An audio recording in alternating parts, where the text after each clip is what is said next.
उत्तर प्रदेश के हापुड़ से एक रोंगटे खड़े कर देने वाला मामला सामने आया है। यहाँ एक तेज रफ्तार ट्रक ने टोल बूथ को टक्कर मार दी और ये घटना उस समय हुई जब टोल बूथ में टोल कर्मी भीतर बैठा हुआ था।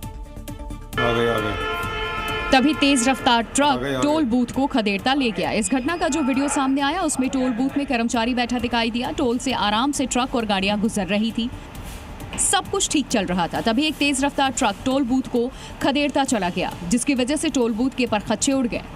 गनीमत ये रही कि जिस वक्त ट्रक ने टोल बूथ को टक्कर मारी, वहां मौजूद टोल कर्मी वक्त रहते वहां से उठ गए, वरना वो भी टोल बूथ की चपेट में आ जाते। हादसे में टोल कर्मी को मामूली चोट आई, लेकिन उसकी जान बच गई। वहीं घटना को अंजाम देकर ट्रक ड्राइवर वहां से फरार हो गया। पुलिस ने ट्रक ड्राइवर के खिलाफ केस दर्ज कर तलाश शुरू कर दी है। अमेरिका में एक दर्दनाक हादसा सामने आया है। यहाँ फाइटर जेट F-35 का हवा में बैलेंस बिगड़ गया और देखते ही देखते ये विमान सीधे जमीन से टकरा गया। इसके बाद इसमें जोरदार धमाका हुआ और आग की भयानक लपटें भी उठी। जैसे आप इस वीडियो में देख सकते हैं, आसमान से नीचे गिरता विमान मानो मौत का गोला बन गया हो। पल भर में ये फाइटर जेट धधकते आग के गोले में बदल गया। धमाका ऐसा कि चारों तरफ दहशत फैल गई। शुरुआत से देखें तो ये जेट हवा में लहराता हुआ नीचे आता दिखा और अचानक तेज रफ्तार से जमीन से टकराया। पल भर में धमाके के साथ पूरा मलबा सुलग उठा और आग की लपटें कई फीट ऊंचाई तक उठने लगी। वीडियो में साफ दिख रहा है कि जैसे ही जेट हवा में डगमगाया, पायलट ने इजेक्ट टेक्निक का इस्तेमाल किया और पैराशूट की मदद से जान बचाने में कामयाब रहा। दुनिया के सबसे आधुनिक, सबसे घातक बताए जाने वाले F-35 फाइटर जेट का पूरा ढांचा कुछ ही सेकंड में जलकर राख में बदल गया। संभल में पिछले साल नवंबर में हुई हिंसा के बाद गठित आयोग ने अपनी रिपोर्ट आज मुख्यमंत्री योगी आदित्यनाथ को सौंप दी है और ये रिपोर्ट सीधे मुख्यमंत्री योगी आदित्यनाथ के तक पहुंच भी चुकी है। जानकारी के मुताबिक आयोग की जांच में एक बड़ा खुलासा हुआ है। विवादित मस्जिद में हरिहर मंदिर के ऐतिहासिक अस्तित्व के साक्ष्य मिले हैं, यानी संभल का विवाद और वो हकीकत जिसे अभी तक दबा दिया गया था, वो सबूत के साथ मुख्यमंत्री योगी के सामने आ चुका है। दंगे के बाद गठित आयोग ने रिपोर्ट सीधे मुख्यमंत्री योगी को सौंपी है और अब इस रिपोर्ट से कहीं ना कहीं संभल में धार्मिक विवाद की परतें खुलती जा रही हैं। ऐसा इसलिए कहा जा रहा है क्योंकि जिस विवादित मस्जिद के सर्वे को लेकर नवंबर में संभल को जलाने की साजिश रची गई थी, दावा किया जा रहा है कि यहाँ सिर्फ ढांचा नहीं बल्कि मंदिर का ऐतिहासिक अस्तित्व दबा दिया गया था। सूत्रों के मुताबिक रिपोर्ट में हरिहर मंदिर के ऐतिहासिक अस्तित्व के साक्ष्य दर्ज, हरिहर मंदिर की नींव में बाबरी काल के प्रमाण मिले, गवाहों ने 1978 के दंगों और मंदिर के इतिहास की पुष्टि की। रिपोर्ट ने उस सच को जिंदा कर दिया है जिसे दंगों और साजिशों की आग में दबा दिया गया था। लेकिन भाईजान इस रिपोर्ट ही सवाल उठा रहे हैं। इन लोगों ने दंगों की वजह से पलायन किया है, जो बार बार दंगे होते थे। ये बायस रिपोर्ट है। मतलब रिपोर्ट ने उस इतिहास को सामने रख दिया है जिसे सालों तक दबाने की कोशिश हुई। अब ये सच मुख्यमंत्री योगी के सामने है। सूत्रों के मुताबिक करीब 450 पन्नों की रिपोर्ट में डेमोग्राफिक बदलाव का भी जिक्र किया गया है। साथ ही ये भी बताया गया है कि किसकी आबादी बढ़ रही है और किस समुदाय की आबादी कम हो रही है। 1947 में संभल नगर पालिका इलाके में 45% हिंदू थे, जबकि उस वक्त यहाँ पर 55% मुसलमान रहते थे। अब यहाँ हिंदू आबादी घटकर सिर्फ 15% रह गई है। वहीं मुसलमानों की आबादी बढ़कर यहाँ 85% है। रिपोर्ट में 1947 से 2019 तक 15 बड़े दंगों का भी जिक्र किया गया है। संभल दंगों की जांच रिपोर्ट सामने आ गई है और इस रिपोर्ट ने साजिश की पूरी परतें खोल दी हैं। इसमें लिखा है कि दंगा किसी संयोग का नतीजा नहीं था, बल्कि एक सुनियोजित षड्यंत्र था। और इतना ही नहीं, रिपोर्ट ने उस ऐतिहासिक सच को भी दर्ज किया है जिसे बरसों तक दबाने की कोशिश हुई है।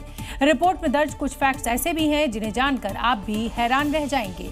अब ये पूरी रिपोर्ट सीधे मुख्यमंत्री योगी के पास पहुंच चुकी है। संभल को दंगों का शहर बना दिया गया। धार्मिक नफरत ने इसे हिंसा की प्रयोगशाला में तब्दील कर दिया। तो सबसे पहले 3 सदस्यीय आयोग की रिपोर्ट के पहले सनसनीखेज पॉइंट पर आते हैं। रिपोर्ट में कहा गया है कि 24 नवंबर 2024 की हिंसा के पीछे कई सालों से पनपता तनाव था। इस बार भी हिंदुओं को मारने की पूरी प्लानिंग थी। दंगे के लिए बलवाइयों को बाहर से बुलाया गया। हिंदू मोहल्ले में पुलिस की मौजूदगी के कारण हिंदू बच गए। इसके साथ साथ जो एक सबसे बड़ा फैक्टर है वो ये है कि इसके लिए बाकायदा सुनिश्चित तरीके से साजिश रची गई थी। आयोग ने जांच के दौरान जो दूसरी जानकारी जुटाई उसे जानकर आपके पैरों के नीचे से जमीन खिसक जाएगी। 1947 के बाद संभल में लगातार दंगे हुए। ये दंगे योजनाबद्ध तरीके से किए गए। इन दंगों में ज्यादातर हिंदू ही मारे जाते रहे। दबाव में आकर कई हिंदू परिवार यहाँ से चले गए। तुष्टीकरण की राजनीति से भी डेमोग्राफी बदली। रिपोर्ट में संभल की नफरत और साजिश की प्रयोगशाला अब बेपर्दा है। हाजा रिपोर्ट सामने आते ही राजनीति भी तुरंत आमने सामने है। मुंबई के ताड़देव में वेलिंगटन व्यू कोऑपरेटिव सोसाइटी की ऊपरी 18 मंजिलों को मुंबई हाई कोर्ट ने ओसी के बिना अवैध माना है। सोसाइटी के 27 परिवारों को फ्लैट खाली करने के आदेश से एक बड़ा झटका लगा है। सुप्रीम कोर्ट ने भी हाई कोर्ट के आदेश को चुनौती देने से इनकार कर दिया है, जिससे सोसाइटी के रेसिडेंट्स को फ्लैट तुरंत खाली करने का आदेश मिला है। करना पड़ेगा। अभी हम लोग ने सेविंग्स तोड़ के वहाँ पे रेंट पे लिया है। जो बच्चों के एजुकेशन के लिए सेविंग्स की थी वो तोड़ा है इसके लिए।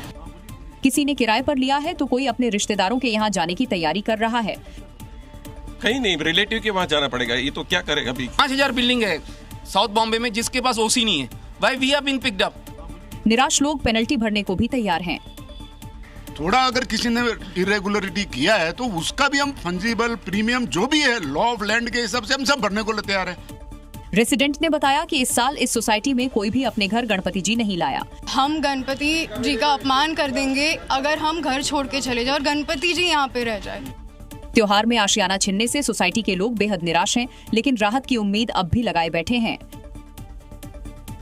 निक्की मर्डर केस का राज गहराता जा रहा है। हर दिन एक नई बात सामने आ रही है और पुलिस को एक बड़ी चुनौती दे जा रही है कि वो किस एंगल और किस थ्योरी के साथ आगे बढ़े। सीसीटीवी और दावों के बीच अब अस्पताल का मेमो हत्या की वजह सिलेंडर ब्लास्ट को बता रहा है। हालांकि पुलिस इसे सिरे से खारिज कर चुकी है, क्योंकि जब वो घटना के बाद तफ्तीश के लिए पहुंची तो उसे ब्लास्ट होने जैसे कोई संकेत मिले ही नहीं थे। तो फिर सवाल ये कि अस्पताल के मेमो में सिलेंडर ब्लास्ट की बात कहां से आ गई। दावा किया जा रहा है कि निक्की ने इलाज के दौरान खुद ये बात बताई और इस मेमो पर विपिन रोहित के चचेरे भाई के दस्तखत हैं। इस तरह अब इस मामले में अब तक 3 तरह की थ्योरी सामने आ चुकी है। पहली, विपिन ने आग लगाकर मारा, जिसके लिए वो और उसका परिवार जेल में है। दूसरी, कंचन ने ही निक्की को आग के हवाले किया, ये पड़ोसियों का दावा है, क्योंकि हादसे के दौरान विपिन घर से बाहर था। तीसरी, सिलेंडर ब्लास्ट वाला हादसा, जैसा कि अस्पताल का मेमो कह रहा है। इसके साथ ही मेमो पर दस्तखत करने वाले देवेंद्र ने ये भी दावा किया है कि निक्की इलाज के दौरान विपिन के घर पर नहीं होने की बात बार बार कह रही थी। Zee News.